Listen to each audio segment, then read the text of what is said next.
Magsasabi lang ako ng kalahating totoo. Yung iba, ililihim ko. Hindi naman ganun eh. Buong katotohanan. Paano ka magsumpa na buong katotohanan sasabihin mo? At ngayon sasabihin mo sa akin, masasangkot ako kaya ayaw ko kitang sagutin. Yun ang ginagawa mo sa akin eh. O, ngayon. Ikaw ba'y nakipagpulong sa isang abogado o mga abogado tungkol sa sabihin mo ngayon? Binigyan ka kaninang 30 minutes eh, di ba?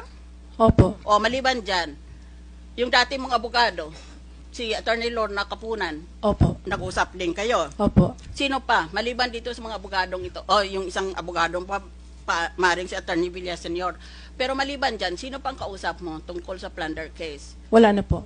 Wala kang kinausap? Yung senador? Ay, wala po. Sigurado ka, ha?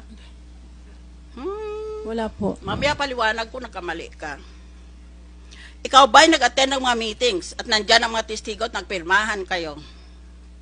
Kung anong sasabihin ninyo? I invoke my right po. Okay.